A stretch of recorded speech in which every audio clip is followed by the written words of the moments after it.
అందరి praise lord. నేను ఇవాళ బైబిల్లో ఉన్న ఒక స్త్రీ గురించి మాట్లాడదాం అనుకుంటున్నాను. మన బైబిల్లో హన్నా తెలుసు కదా.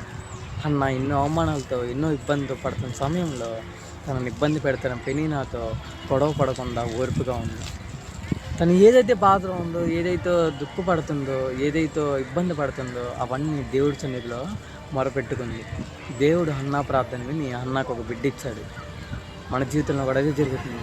ఈ లోకంలోనే ఉంటే మనల్ని ఎంతోమంది అవమానిస్తూ ఉంటారు, బాధ పెడతా ఉంటారు, ఇచ్చేస్తూ ఉంటారు. అయినా కానీ మనం వెళ్ళి మళ్ళీ మనుషులకే చెప్తూ ఉంటాం, కానీ దేవుడికి చెప్పాం. దేవుడు అంటున్నాడు, మీకు ఏమైనా సమస్య వచ్చినా బాధ వచ్చినా నాకు షేర్ చేయండి, మీరు ఊహించిన వాటికంటే నేను అధికంగా చేస్తానని. బైబిల్లో ఒక మాట ఉంటుంది, మనుషుల నమ్మట కంటే నిన్ను ఆశ్రయించటం మేలు, రాజుల నమ్మట కంటే నీ దరిచేరటం మేలు. మనుషులు నమ్మటం కన్నా మనం దేవుడిని ఆశ్రయిస్తే కనుక దేవుడు మనకు ఊహించిన దానికన్నా అధికంగా చేస్తాడు. మన విశ్వాసంగా ప్రార్థిద్దాం. బైబిల్లో ఒక మాట ఉంటుంది, శ్రమయందు ఓర్పు గలవారై ప్రార్థనయందు పట్టుదల కలిగి ఉండు అని మనకి బైబిల్లో రాసింది. కనుక మనం దేవుడికి విశ్వాసంగా జీవించి మనకి శ్రమ వచ్చినా బాధ వచ్చినా దేవుడితో షేర్ చేసుకుందాం. ఆమేన్.